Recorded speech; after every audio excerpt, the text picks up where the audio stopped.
Europeans and Asians eat off of. And that means all over the globe, no matter where you go. But my question. Not just people, chills gorging themselves off of. Yes, yeah, indeed. I mean, and that right there, almost. Well, my question is, with the election of Obama, and I don't know if do you think that maybe if you didn't have someone like Obama, would more African people here in America pay more attention to some of the most gross, I guess you could say, acts of war against Africa? Would they pay more attention to that? No, they wouldn't, because most black people hate Africa because they hate themselves. And so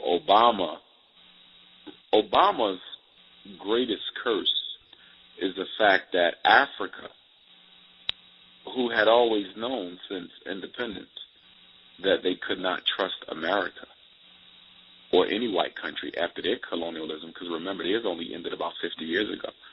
Obama made them put faith back into global white supremacy.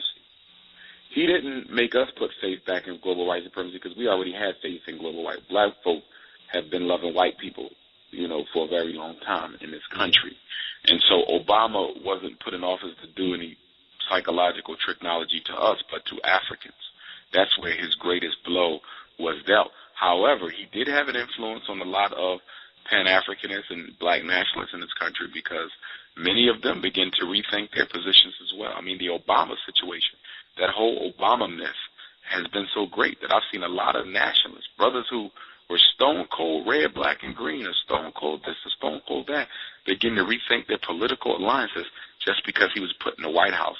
And it was just a sad thing to see because it showed me how actually low the political IQ of black people are. I think we are the most politically retarded people on the face of the earth. I mean, you have to realize now about half of all of black America think they're going to solve their problems with white supremacy simply through praying. They believe that. There's no other people on earth, no Arabs. You can't find an Arab. You can't find an East Indian. You can't find a Native American. You can't find a Chinese.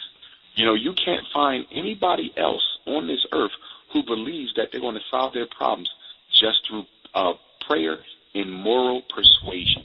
Nobody believes that but black people in America. And until we change our psychological approach to our problems, we won't be able to change the material conditions that we live in because our ignorance of what we need to do, becomes our greatest barrier to overcoming our deficiencies. And you see, you got to have that psychological shift in consciousness because until there is an evolution, you must have an evolution of consciousness before you can have a revolution in circumstance. If you have a revolution in circumstance before you have an evolution in consciousness, you will lose the people because they're not politically intelligent enough to understand what you are doing. Wow. And that's why most great revolutionaries done what? They had a propaganda campaign. Ho Chi Minh, Mao Zedong, Adolf Hitler, Joseph Stalin. You look at any of them, Fidel Castro, Che Guevara, Marcus Garvey, any of them, they had to do what? We had to first change the way that people think about themselves. They had to improve the self-respect, and they had to change the way they thought about this situation, which means we can overcome it. You hear black people say all the time, we can't get out of this situation, which is hypocrisy if you consider yourself to be conscious or revolutionary. Why? Because if you don't believe we can solve this problem, why in the hell do you got that red, black, and green patch on your shoulder? If you don't believe we can solve this problem, why did you change your name? If you don't believe we can solve this problem, why you belong to this organization? And so, again, going back to why some of us get into this struggle, a lot of us get involved in consciousness because they don't know what else to do, not because this is necessarily what they want to do. Just conscious to be conscious, I guess. Conscious to be conscious. It is an end into itself, and that's another thing. Consciousness has become an end into itself, and not the means to the end. We're only in this struggle to win something, to gain something, to create. Once that has been created, the struggle is over. And now you focus on protecting and maintaining what you have. Now, depending on how you look at it, you could say, well, that's also the struggle, and that's true. But what I'm saying is we need a victory. There's a struggle to get, and there's a struggle to maintain.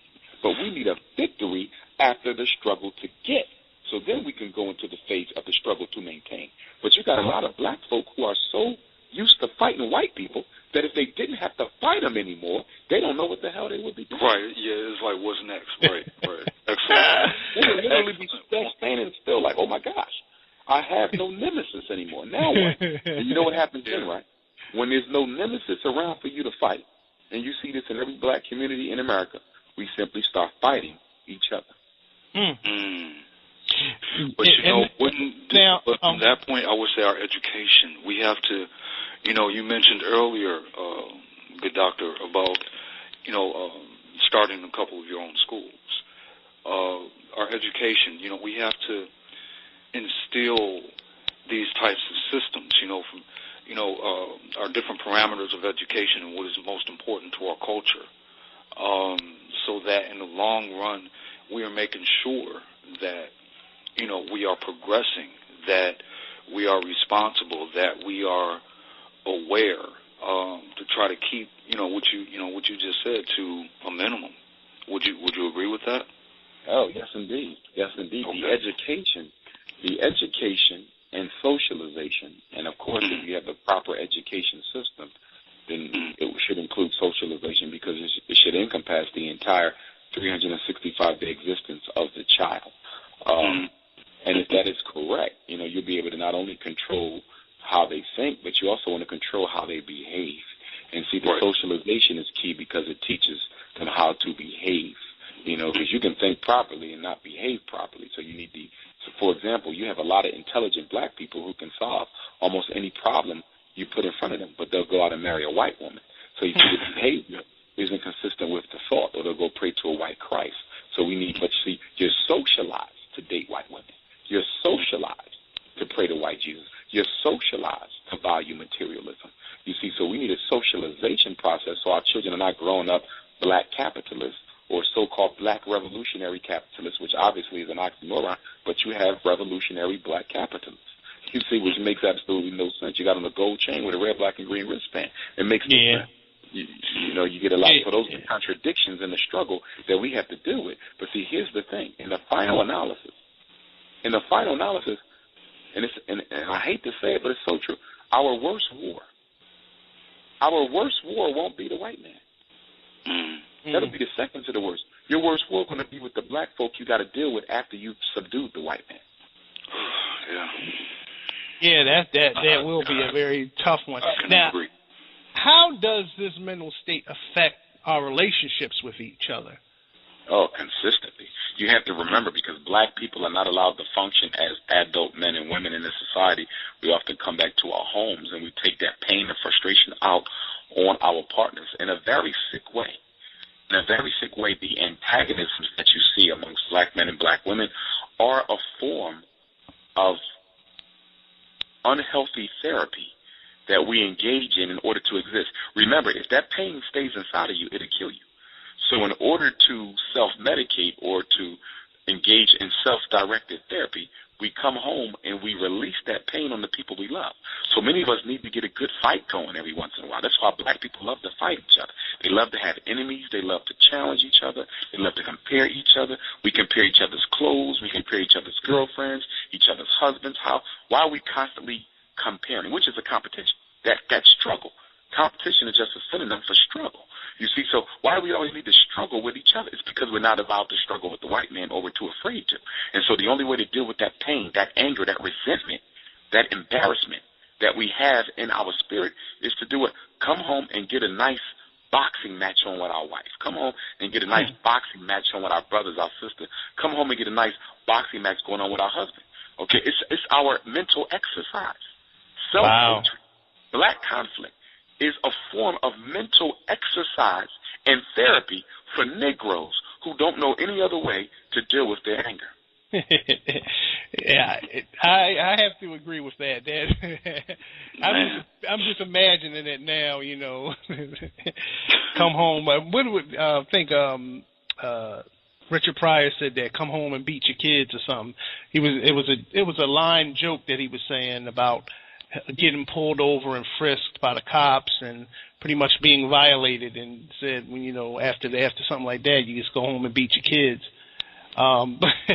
So I guess that's part of it as well. Let's really want to make a quick announcement. The calling number is 1-347-994-2959. State your name and what you represent. Also, press 1 because we have a number of people on. If you want to, have any questions, you can press 1 so we can cue you in. Also, anyone that's having problems calling in, you can dial in the toll-free number, the 1-877-907-7059. Because I think we're having a bit of a problem having, people are, stating that they're having problems calling in. Now, how has you spoke about Facebook earlier, not kept you on Facebook. How has the advent of social media affected our relations to each other as well? Significantly. In fact, the late, great Dr. Reverend Martin Luther King Jr. prophesied that the technological age was going to do more harm to the unity and more harm to the communications amongst African people than it would actually benefit them. Dr. King said this even before there was internet. He saw it coming. See, we have the Facebook and Twitter and the internet and all of that. Now, that allows us to do what? Distribute information. But it does not build unity. It puts you in contact with more people, but it does not forge a collective consciousness. I mean, if you just go through Facebook, far more people spend time fighting than they spend uniting. Yes. Same thing. Far more time fighting than they spend uniting. In fact, all these systems tools allow us to do it. Fight better. Because now you don't have to fight face-to-face. You can fight people you never saw, and they never got to even know what you look like. So these instruments are actually exacerbating the self-hatred and exacerbating the conflicts that we have. They're not helping. Now, for some people, there has been a degree of benefit because you've been able to link with folk, and if they're sincere, you can get something done. But because the great majority of black people are self-hating people, then these instruments only become another strategy of self-hatred. I see far more fighting on YouTube than I see positive stuff amongst conscious people. Far more fighting on Facebook. I mean, the way we talk to each other. It is absolutely disgraceful. Because now I can fight and I ain't got to get hit back. I can delete the post. I ain't got to read the post. It's a form of cowardice to a degree, you see, but it's sick. In fact, a couple of years ago, I said I thought Facebook was one of the greatest psychological assessment tools ever developed. Because Facebook allows people to be so relaxed that they'll put things out on that internet about themselves for people they don't even know to read, that they won't even tell their own brothers and sisters about themselves. Yes. I agree with that 100%, because I see it as well on there. I usually we do have a group page there for Destroy and Rebuild Radio, but we pretty much get into a lot of topics there. But when you float around the other pages and stuff like that, it's just madness. It's a lot of cattiness and a lot of what you would call like you were saying, argument, bickering, simpering, whimpering, whining. I mean, it makes you think. Again, just like you were saying, it's like, damn, we can't even agree to disagree on some points and still work toward a common goal because we can't even, be together in a group without, a whole bunch of BS going down. With stupid stuff. So, but yeah. So that helps. That helps us pretty much. Helps the bickering or the disunity of black people. In many discussions in news and on the web, we find the talk about black men not being on the so-called level of black women. With their positions in life, like college degrees and financial situations. How would this thought process affect the black family?